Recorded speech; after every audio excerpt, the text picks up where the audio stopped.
হাসবুনাল্লাহু ওয়া নি'মাল ওয়াকিল। বিপদে পড়ে গেছেন, শত্রু মুখামুখি, কি বলবেন?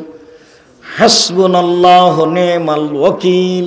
বক্তব্য শেষ হয়ে গেছে, আমার সামনে আসছে বৃষ্টির মতো ঢেল পাথর। ওই সময়তে আমাকে কোনো পাথর লাগেনি, ঢেল লাগেনি, তবে স্টেজ থেকে নেমে দৌড় দিলাম, এক বাড়িতে গিয়ে উঠলাম, তখন পায়ের স্যান্ডেল ছিল না, ও স্যান্ডেল পরার মতো পরিবেশ ছিল না। তখন আমি বলছিলাম হাসবুনাল্লাহু ওয়া নি'মাল ওয়াকিল। কতদিন যে এরকম ঘটনা ঘটেছে, এখন ওইরকম নেই, এখন মানুষ কিছুটা সহ্য করছে। আর তখন যেন আমার কথাগুলো সমাজে একেবারেই নতুন ছিল। এখন যারা বা মাঝহাবি মানুষ, তারা একটু বুঝতে শিখেছে যে হাদিস জাল জয়ীব আছে। আমারই এক ক্লাস ফ্রেন্ড কামেল পাস একদিন বলছে, ছি ছি ছি ছি ছি, আব্দুর রাজ্জাক বলছে যে হাদিস জাল। এ হাদিস কে বর্ণনা করেছে? উমর। হ্যাঁ, আপনারা বলেন তো উমর কি মিথ্যে কথা বলতে পারে? তখন জনগণ বলছে না। দেখেন আব্দুর রাজ্জাক এই হাদিসকে মিথ্যে বলছে, যে হাদিস উমর বর্ণনা করেন। জনগণ তো আর বুঝে না, জনগণ তো আর বুঝে না যে হাদিস কিভাবে নকল হয়েছে। ওই মাইকটার ওখানে আল্লাহর নবী, আপনাকে দেখাচ্ছি, ওই মাইকটার ওখানে আল্লাহর নবী। এবার আল্লাহর নবী থেকে কথা শুনছেন আমার ওই ভাইয়ের ওখানে আবু হুরায়রা রাদিয়াল্লাহু তাআলা আনহু, উনি সাহাবীর স্থানে, তারপরে সাহাবীর পরে তাবেঈর স্থানে, তারপরে তাবেঈর পরে ইনি একজন, তারপরে আমার স্থানে ইমাম বুখারী। এখন ইমাম বুখারী বলছেন, আমি হাদিস শুনেছি আমার শিক্ষক মাখুল হতে। তিনি বলছেন আমি হাদিস বর্ণনা করছি আমার শিক্ষক নাফে হতে। নাফে বলছেন আমি হাদিস নকল করছি আমার শিক্ষক আবু হুরায়রা হতে। আবু হুরায়রা বলছেন আমাকে আল্লাহর নবী বলেছেন। এইভাবে হাদিসের সূত্র আছে। তো ইনি বাড়িতে বসে বসে আরবি বানালছেন, দিয়ে এইভাবে রেডি করেছেন। কথা বুঝেননি? তার নাম জাল হাদিস, তার নাম জাল হাদিস। দেখবেন আপনি মুখামুখি দেখবেন, মুখামুখি দেখেন, একবারে মুখামুখি।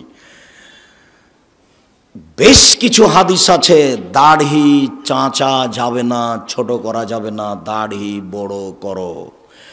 নবীগণের বৈশিষ্ট্য 10টি, পৃথিবীর সকল নবীর বৈশিষ্ট্য 10টি। 1, দাড়ি ছেড়ে দাও, ইচ্ছে মতো বড় হবে।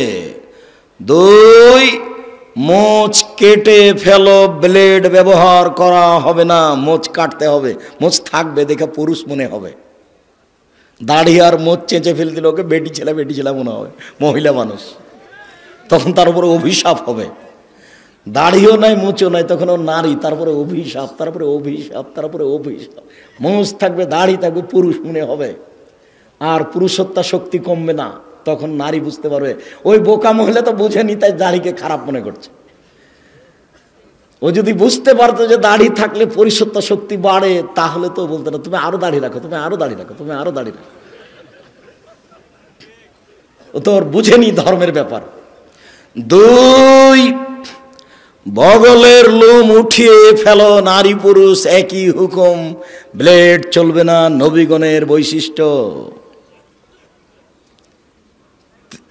3, 4, নখ কেটে ফেলো, নবীগণের বৈশিষ্ট্য। যত পুরুষ নারী আছেন বিছানে ঘুমাবেন না, আগে নখ কাটবেন, তারপরে। এই ছেলে, দোকানে চা করছো, তোমার নখ বড় কেন? তুমি আর শরম পাও না? তুমি মুসলমানের বাচ্চা, নখ বড় কেন? তুমি আজকে নখ কেটে ঘুমাবা। উপস্থিত বৈঠকের মুসলিম বোন আপনাকে বলছে, এই মেয়ে, নখ বড় কেন তোমার? তোমার বাপ দেখে না? তোমার মা দেখে না? দুনিয়াতে এমনি আছো নাকি? বাপ নাই তোমার, মা নেই তোমার? খারাপ লাগে? তোমাকে খারাপ লাগে শুনতে? খারাপ লাগে কেন? তোমার বাপ আছে তো তোমার নখ বড় কেন? তোমার মা আছে তো তোমার নখ বড় কেন? কিসের তোমার বাপ মা? তোমার বাপ উপার্জন করবে গার্মেন্টসে, সেই জন্য তোমার বাপ। আর তোমার মা তেল বেশি করে দিয়ে ভাত রান্না করে দিবে তরকারি, সেই জন্য ও মা না। রান্না করতে কাজের মেয়েও পারে, কাজের মেয়ে বলতে পারে না এই নখ কাটো। তোমার মা বলতে পারে এই নখ কাটো। এই মেয়ে, তোমাকে বলছি, তুমি যদি নখ রেখে ঘুমাও, তুমি আমার বক্তব্যের সাথে মুনাফিকি করেছ। এই মেয়ে, তুমি যদি আজ রাতে নখ রেখে ঘুমাও, তুমি আমার বক্তব্যের সাথে মুনাফিকি করেছ। তোমার এখানে বক্তব্য শুনতে আসা ঠিক হয়নি। তুমি আমার বক্তব্যের সাথে মুনাফিকি করো না। নিচের লুম পরিষ্কার করতে হবে, ঊর্ধ্বে টান 40 দিন, পুরুষ নারী একই হুকুম। ব্লেড ব্যবহার করা যাবে না, এ কথা মিথ্যা। যা দিয়ে সম্ভব, যেভাবে সহজ সেভাবেই পরিষ্কার করবে। নারী পুরুষ একই হুকুম। যেটা বলতে যাচ্ছিলাম, একাধিক সহিহ হাদিস, দাড়ি ছেড়ে দিতে হবে। তিরমিজিতে একটা হাদিস আছে, জাল হাদিস। আল্লাহর নবী তার দাড়ির 2 পাশ থেকে এবং সামনে থেকে কেটে ছোট করতেন। ওটাও হাদিস, এটাও হাদিস। বুঝাতে পারলাম না? আমি কি বুঝাচ্ছি তা বলতে পারেন, বুঝতে পারেন মনে হয়। তার মানে দাড়ি রেখে দিতে হবে, ওটা বুখারী মুসলিমের সহিহ হাদিস। আর দাড়ি কেটে ফেলতে হবে, নবীও কাটতেন, এটা কোন হাদিস? জাল হাদিস। এটা মানুষে বসে বসে বানালছে। বুঝতে পারলেন না? মুহাম্মদ সাল্লাল্লাহু আলাইহি সাল্লাম বলেন, মহিলার দিকে লক্ষ্য করা যাবে না। আল্লাহর নবী হঠাৎ যদি কোনো মহিলার উপরে চোখ পড়ে যায় তাহলে কি করব? তখন আল্লাহর নবী বললেন, তুমি তোমার মুখটা তার থেকে সরিয়ে নিবা। তার মানে টিভির পর্দার দিকে তাকিয়ে তার খবর শোনা যাবে না। কোনো মানুষ যদি টিভিতে খবর শুনতে চায় তাহলে তাকে এইভাবে বসতে হবে। রং মাখানো পতিতালয়ের মেয়ে টিভির পর্দাতে এসে বক্তব্য দিচ্ছে, আপনি তার দিকে চোখ রেখে আছেন, তখন আপনি পরহেজগার? ছি ছি ছি ছি। একটু লজ্জা লাগে না? একটু শরম হয় না? একটু হায়া লাগে না? বেটা তাহাজ্জুদ পড়ে, মাথায় টুপি দিয়ে থাকে, একটু শরম করা দরকার। খারাপ লাগছে, খারাপ লাগবে কেন? বসেন কেন? বসবেন কেন? আপনি বলেন যে আমি খুব ভালো মানুষ, বলেন দেখি। বলেন আপনি ভালো মানুষ, আপনি বলেন দেখি। রাসূল সাল্লাল্লাহু আলাইহি সাল্লাম বলছেন, 3 শ্রেণীর মানুষ জান্নাতে, জাহান্নামে যাবে না, ও জান্নাতে যাবেই যাবে। তার 1 শ্রেণীর মানুষ হচ্ছে বেগানা নারী, অপর নারীকে দেখে চক্ষু নিচু করে, যে সে জান্নাতে যাবে। আমি বলিনি, মুহাম্মদ সাল্লাল্লাহু আলাইহি সাল্লাম বলেছেন 1 শ্রেণীর মানুষকে আমি জান্নাতে নিয়ে যাব। কিভাবে নিয়ে যাবো সেটা আমার ব্যাপার। সেই পুরুষ যারা অপর নারীকে দেখে চক্ষু নিচু করে। তাহলে একাধিক সহিহ হাদিস, নারীর দিকে দেখা যাবে না। আর একটা হাদিস আছে, আল্লাহর নবী বলছেন, কেউ যদি সুন্দরী মেয়ের দিকে তাকায় তাহলে চোখের পাওয়ার বেড়ে যাবে। হাদিস জাল। এদেশে একটা বই পাওয়া যায়, বক্তা শ্রোতার পরিচয়, দেখুন কিনে দেখুন। ওটাও হাদিস, এটাও হাদিস। মুহাম্মদ সাল্লাল্লাহু আলাইহি সাল্লাম বলেন, সালাতের সালাম হচ্ছে, সালাত শেষ হচ্ছে আসসালামু আলাইকুম রাহমাতুল্লাহ, আসসালামু আলাইকুম রাহমাতুল্লাহ। আবু দাউদে একটি হাদিস আছে, সালামের বৈঠকে বসে বায়ু ছেড়ে দিলেই সালাম হয়ে যাবে। আসসালামু আলাইকুম রাহমাতুল্লাহ, আসসালামু আলাইকুম বলা লাগবে না। মানুষের বানানো প্রায় 3 লক্ষ হাদিস আছে। আমি আব্দুর রাজ্জাক বিন ইউসুফ 10,000 হাদিস রেখেছি আপনাকে দেখানোর জন্য। টাকার গায়ে লেখা আছে, চাহিবা মাত্র ইহার বাহককে দিতে বাধ্য থাকিবে। আমি আব্দুর রাজ্জাক বিন ইউসুফ 10,000 জাল জয়ীফ হাদিস আপনাকে দেখানোর জন্য প্রস্তুত রয়েছি। হাদিস যে জাল হয় তার আপনাকে 2-1টা দেখালাম। ফাজাইলে আমল বইয়ে লেখা আছে যে আদম আলাইহিস সালাম ভারত থেকে 60,000 বার হজ করতে গেছেন, তাহলে তার বয়স হতে হবে 60,000 বছর। একেবারে নগদ মিথ্যে। ফাজাইল আমলে বইয়ে লেখা আছে এমনভাবে জিকির করবে দেখে যেন মানুষ বলে পাগল। আপনাদের এখানে যে বট গাছ আছে, বট গাছে এখন এখানে সম্মেলন হয় কিনা, যারা দেখেছেন তারা নারী পুরুষ জিকির করতে করতে উল্টে পড়ে যায়। যারা বাস্তব দেখেছে তারা বলছে জি না, এটা রাখা যাবে না। পীর মুরিদির কোনো নীতি রাখা যাবে না, যে কোনো মূল্যে এলাকা থেকে উঠাতে হবে, যে কোনো মূল্যে। কথা দিয়ে উঠান, পিটিয়ে উঠান। অসম্ভব আহলাদি সুরদেশিত এলাকায় এরকম জিকির আজকার মিথ্যা নারী পুরুষ একাকার হয়ে হতে পারে না। অসম্ভব, যে কোনো মূল্যে ঠেকাতে হবে, যে কোনো মূল্যে। আপনি প্রস্তুত থাকুন। আহলাদি সুরদেশিত এলাকায় এরকম মিথ্যে জিকির হবে, এটা হতে পারে না। ধর্মের নামে মিথ্যে জিকির চিৎকার করে হতে পারে না। এই মাটিতে জিকির হবে লা ইলাহা ইল্লাল্লাহ চুপে। আপনাকে কথা প্রসঙ্গে একটু দেখালাম। আল্লাহ ভরসা,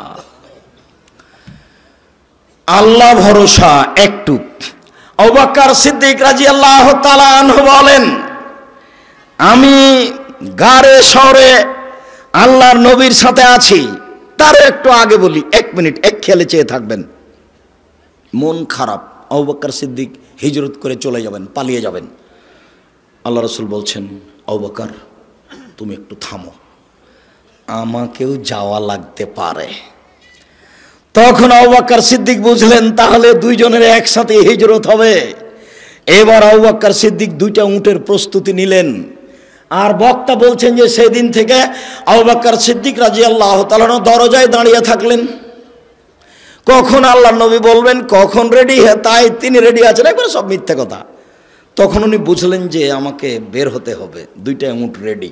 হঠাৎ একদিন দুপুরের সময় আয়েশা রাদিয়াল্লাহু তাআলা বলছেন, আমার বাপ মা খালি দিন ধর্ম, খালি দিন ধর্ম। মুহাম্মদ সাল্লাল্লাহু আলাইহি ওয়াসাল্লাম আমাদের বাড়িতে সকালে আসেন, বিকেলে আসেন, সকালে আসেন, বিকেলে আসেন। ঠিক একদিন দুপুরের সময় এসে বলছেন, ঢুকে বলছেন, আবু বকর সিদ্দিক, জি মেয়ে দুটাকে আপনার পরিবারের, এদেরকে সরতে বলেন। জি না, সরবে না। কি বলছেন বলেন? তার মানে আমি আবু বকর সিদ্দিক যেমন, আমার মেয়েরাও তেমন 19-20 হবে না। আমি বুঝতে পারছি আপনার কথা গোপন, কিন্তু আমাকে বলা যেমন আমার মেয়েদের সামনে বলা তেমন, কোনো সমস্যা নেই। ওটা আয়েশা, এটা আসমা। বুঝতে পারেননি মনে হয়। বাপ যেমন বেটা তেমন, বাপ যেমন বেটি তেমন। অর্ডার হয়ে গেছে, চলে যেতে হবে। ঠিক আছে, বের হয়ে গেলেন। গারে শহরে পাহাড়ের মধ্যে আশ্রয় নিলেন, গর্তে। দিয়ে আবু বকর সিদ্দিক বলছেন, এখানে আপনি থামেন, আমি আসছি। এখানে আপনি বসেন, আমি আসছি। ওখানে সব মিথ্যা কথা লেখা আছে, যে সব গর্তগুলিকে আবু বকর সিদ্দিক ছিদ্রগুলো বন্ধ করছিলেন, সাপ তাকে দংশন করতে পারে। তাই মিথ্যা বক্তব্য লেখা আছে, মিথ্যা বইয়ে লেখা আছে যে 100 বছর, 300 বছর, 50 বছর থেকে একটা সাপ গর্তে ঢুকেছিল। একদিন মুহাম্মদ সাল্লাল্লাহু আলাইহি ওয়াসাল্লাম এখানে আসবেন, তাকে দেখবো এই জন্য। এবার সব গর্তগুলো বন্ধ করলেন আবু বকর সিদ্দিক, মাত্র একটা গর্ত খালি, আর কাপড় নেই। তখন গর্তের মুখের উপরে পা দিলেন। এবার সাপ দেখছে গর্তের মুখ বন্ধ, তাহলে আমি কিভাবে মুহাম্মদকে দেখব? তো দংশন করলেন। বিষে কালো হয়ে গেল, চোখের পানি ঝরে মুহাম্মদ সাল্লাল্লাহু আলাইহি ওয়াসাল্লামের ঝরলো। মুহাম্মদ সাল্লাল্লাহু আলাইহি ওয়াসাল্লামের ঘুম ভেঙে গেল। তিনি বলছেন, তোমার এরকম কেন অবস্থা? বলে, আমাকে সাপে দংশন করেছে। দেখি কোথায়? এই যে এখানে। একটু থুথু দিয়ে লিখছে। এগুলো মিথ্যা কথা, এবার নগদ মিথ্যে।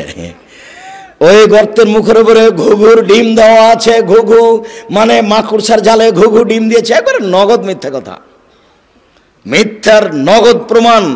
আবু বকর সিদ্দিক রাদিয়াল্লাহু তাআলা আনহু বলছেন, কুলতু লিন-নবী সাল্লাল্লাহু আলাইহি সাল্লাম, আমি আল্লাহর নবীকে বলছেন, আমি আল্লাহর নবীকে বললাম, আল্লাহর নবী, লাউ নাজারা আহদুহুম তাহতা কাদামাইয়ে, ওরা যদি কেউ পায়ের দিকে দেখে, ওই যে ওরা যদি কেউ পায়ের দিকে দেখে, লাভ সরানা, তারা আমাদেরকে দেখে নিবে। তখন আল্লাহ রাসূল বলছেন, মা জান্নাকে আবু বকর, আবু বকর আপনি কি মনে করেন? আপনি কে মনে করেন আমরা 2 জন? আল্লাহ সালেহুমা, আমাদের 3য় জন আল্লাহ। অসম্ভব, ওরা আমাদেরকে দেখতে পারে না। লা তাহজানিল্লাহ মানা, আপনি চিন্তা করবেন না, আল্লাহ আমাদের সাথে আছেন। আপনি কি মনে করেন আমরা 2 জন? 3য় জন আল্লাহ। আল্লাহ ভরসা, দেখেন আল্লাহ ভরসা। ফেরাউন পিছে পিছে ছুটে যাচ্ছে, মূসা আলাইহিস সালাম আগে আগে পালিয়ে যাচ্ছেন। সামনে কুলজুম সাগর, ডানে ফেরাউন, বামে ফেরাউন, পিছে ফেরাউন, সামনে সাগর। সঙ্গী সাথী বলছেন, ইন্নাল্লাহ মুদ্রাকুন, আমরা বন্দী, আমরা আটকা পড়েছি, আমরা বন্দী, আমরা আটকা পড়েছি। তখন মূসা আলাইহিস সালাম বলছেন, কাল্লা, কখনো নয়, অসম্ভব, এটা হতে পারে না। বলেন কি?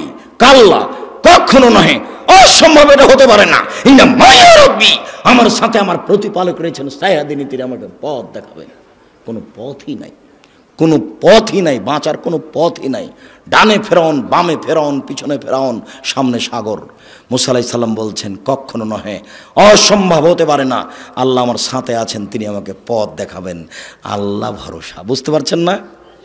এর নাম আল্লাহ ভরসা। দেখেন, গাল্লা কাতেলা আবওয়াব, সব দরজা জুলাইখা বন্ধ করে দিল। জুলাইখা সব দরজা বন্ধ করে দিয়ে বলছে, হাই তালাক, এইসব তুমি আমার সাথে জেনায় লিপ্ত হও। তখন ইউসুফ বলছেন, মাশাআল্লাহ, আমি আল্লাহর কাছে আশ্রয় চাই। বলো কি তুমি, বলো কি তুমি? ইন্নাহু রাব্বি আহসানা মাসায়া, আরে তোমার স্বামী আমার মালিক, তিনি আমাকে ভালো থাকতে দিয়েছেন, ভালো খেতে দিয়েছেন, আমি অন্যায় করতে পারি না, তোমার সাথে আমি অন্যায় করতে পারি না। এই বলে ইউসুফ আলাইহিস সালাম দৌড় দিয়ে পালাতে চাইলেন। পিছন দিক থেকে জুলাইখা জামা টেনে ধরলো। আগে আগে বের হয়ে যাচ্ছেন ইউসুফ, পিছনে পিছনে যাচ্ছে, আগে আগে যাচ্ছেন ইউসুফ, পিছনে পিছনে যাচ্ছে জুলাইখা।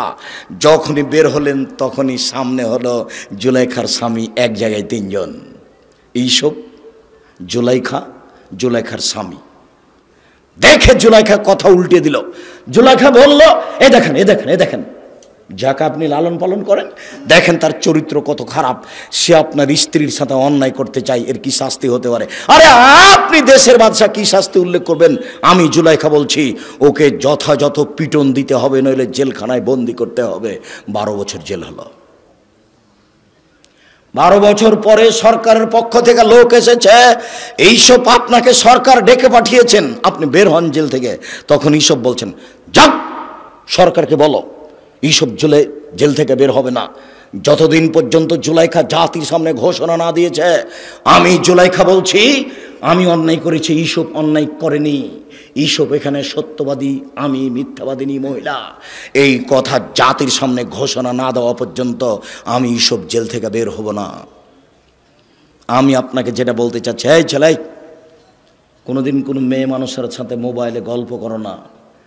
মেয়ে মানুষ তোমাকে ধ্বংস করবে, তোমার বাপকে ধ্বংস করবে, তোমার বংশকে ধ্বংস করবে, তোমার জাতিকে ধ্বংস করবে। এই যে দেখো, এই যে দেখো মেয়ে মানুষ, হ্যাঁ বেটা, 3 মিনিটের মধ্যে, 1 মিনিটের মধ্যে কথা উল্টে দিবে। তুমিও যাবা জাহান্নামে, তোমার বাপও যাবে, তোমার বংশ যাবে, কারোর মান সম্মান রক্ষা হবে না। এই দেখো জুলাইখা, এই দেখো জুলাইখা।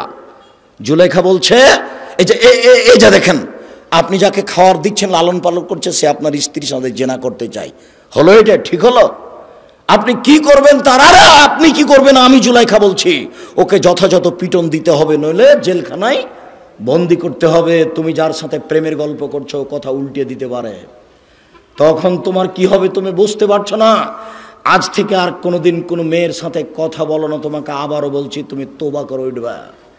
উঠার সময় তো বলবে, আস্তাগফিরুল্লাহ ওয়া আতুবু ইলাইহি, আমি তোবা করছি, জীবনে আর কোনোদিন তার সাথে কথা বলবো না ইনশাআল্লাহ। এই ছেলে, তোমাকে আরো একটা বলে দিচ্ছি, তুমি এদিকে খেয়াল করো তো। আজকে এখানে তোবা করে উঠেছ, গিয়ে রাত্রে ঘুমাতে যাচ্ছ, মোবাইলটা লক করে দিয়েছ, দেখবা 2-1 মিনিট পরে ধীরে হাতটা মোবাইলে চলে গেল, লকটা খুলেছ, রিংও দিচ্ছ। এই সময়তে লাফ দিয়ে উঠে ল্যাপটা দূরে ফেলে দিবা। দূরে ফেলে দিয়ে একবারে ঘর থেকে বের হয়ে বলবা, নাউজুবিল্লাহি মিন জালিক, এই শয়তান তোর মুখে লাথি মারি, নাউজুবিল্লাহি মিন জালিক, এই শয়তান তোর মুখে লাথি মারি। আর এই পাটা মাটির উপরে রেখে তুমি এই করবা, ঘষবা, তোর মুখে লাথি মারি, তোর মুখে লাথি মারি, তোর মুখে লাথি মারি, নাউজুবিল্লাহি মিন জালিক। তুমি 2-1 মিনিট করো, দেখবা তুমি স্বাভাবিক হয়ে গেছো। সারা রাত আর তোমার কাছে আসবে না। তুমি যে তোবা করে গেছো, এই জন্য তোমার ঘরে খালি শয়তানে এমনভাবে ভিড় লেগেছে, তুমি দেখলে অজ্ঞান হয়ে যেতে। শয়তানের কাজ ইহুদির কাছে নেই।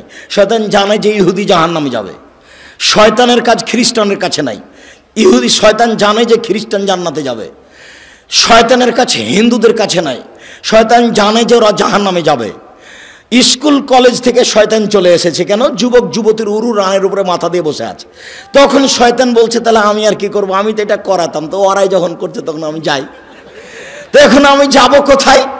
যে বলেছে আর কোনোদিন প্রেমের গল্প করব না তোর সাথে, তওবা করছি, আমার কাছে ওখানে, তোকে আজকে রাত্রে ঠগাবোই ঠগাবো, তোকে আমি দেখে ছেড়ে দেবো। এই কথা তোমার সাথে বাজি লেগেছে ইবলিস। এই বেটা, তোর সাথে বাজি লেগেছে ইবলিস। এই ছেলে, তোমার সাথে বাজি লেগেছে ইবলিস। যখন ইবলিসকে আল্লাহ বলেন, এই আদমকে সিজদা করলি না কেন?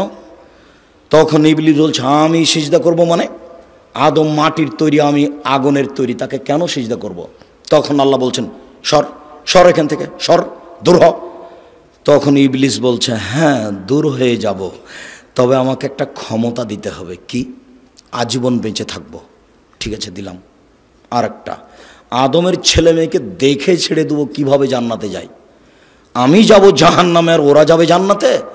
আমি ওদের দেখে ছেড়ে দেবো কিভাবে জান্নাতে যায়। তাহলে কথোপকথন মুখামুখি কার সাথে হচ্ছে? আল্লাহর সাথে। কার? ইবলিশের।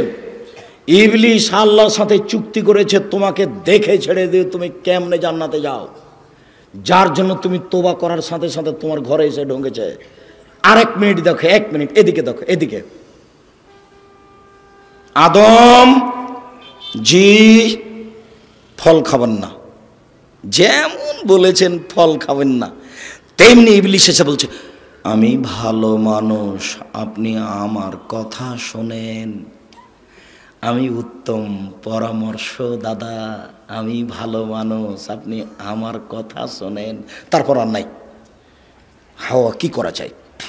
হাওয়া কি করা যায়? তা হাওয়া বলছেন খাও না। তো যখন বলছে তো সে তো ভালো মানুষ, কি করি?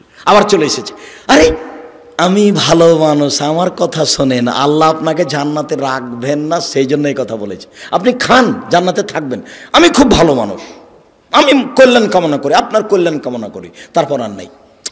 হাওয়া কি করা যায়? খান না, বলছে তো ভালো মানুষ। এভাবে বলতে বলতে খেয়ে নিয়েছেন।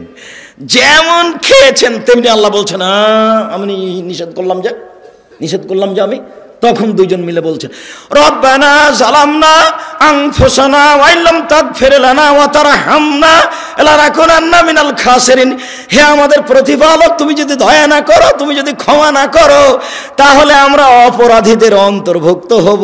আমরা নিজেদের প্রতি অন্যায় করেছি, তুমি যদি দয়া না করো, তুমি যদি ক্ষমা না করো, তাহলে আমরা পাপীদের অন্তর্ভুক্ত হব। মরা পর্যন্ত দুইজনে কথা বলেছেন, মরা পর্যন্ত।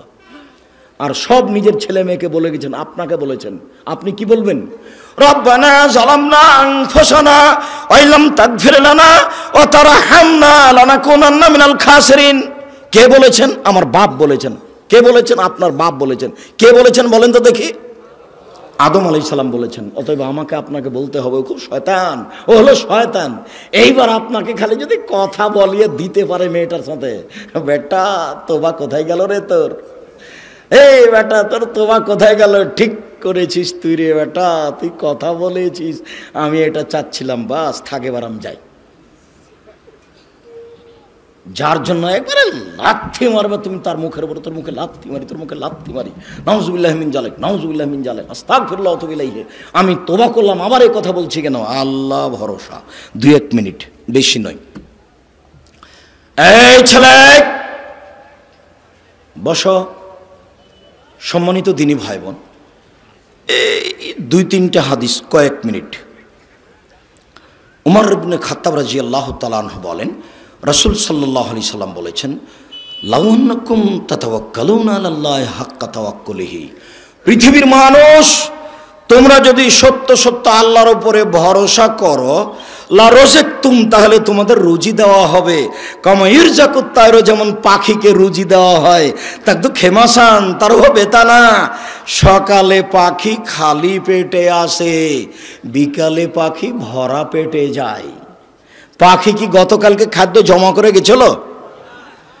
তা আজকে সকালে খালি পেটে আসেনি, এখন বিকালে কিভাবে যাচ্ছে? ভরা পেটে যাচ্ছে। আল্লাহর নবী বলছেন, তোমরা সত্য সত্য আল্লাহর উপর ভরসা রাখো, পাখিকে যেমন খেতে দেওয়া হয় তোমাকে দেওয়া হবে। আবু হুরায়রা রাদিয়াল্লাহু তাআলা আনহু বলেন, নবী করিম সাল্লাল্লাহু আলাইহি সাল্লাম বলেছেন, আমার উম্মতের 70,000 মানুষ হিসাব ছাড়াই জান্নাতে যাবে। 3টি গুণ আছে যাদের। 1, লায়াস্তার কোনা, যারা ঝাড়ফুঁক করে না। 2, অলায়াতাতাইয়ারুনা, যারা অশুভ ফল গ্রহণ করে না। কার যে মুখ দেখে আসলাম কাজই হলো না, কোন মহিলার যে মুখ দেখলাম, এর নাম অশুভ ফল গ্রহণ করা। 3, ওয়ালা রাব্বিহিম ইয়াতাওয়াক্কালুন, যারা আল্লাহর উপরে ভরসা করে তারা বিনা হিসাবে জান্নাতে যাবে, কোনো হিসাব নিকাশ নাই। আর একটা কথা, আমাদের নবী মুহাম্মদ সাল্লাল্লাহু আলাইহি সাল্লাম বলেন, ওয়াদানি রাব্বি, আমার প্রতিপালক আমার সাথে ওয়াদা করেছেন, আমার প্রতিপালকের সাথে আমার চুক্তি হয়েছে, আমার প্রতিপালকের সাথে আমার চুক্তি হয়েছে, আমার প্রতিপালকের সাথে আমার চুক্তি হয়েছে, আমার উম্মতের 70,000 মানুষকে তিনি জান্নাতে দিবেন, হিসাব হবে না। তারপরে বলছেন মাহকুল্লাল মিন সাবুন আলফ, 70,000-এর প্রত্যেক হাজারের সাথে আরও 70,000, 70,000-এর প্রত্যেক হাজারের সাথে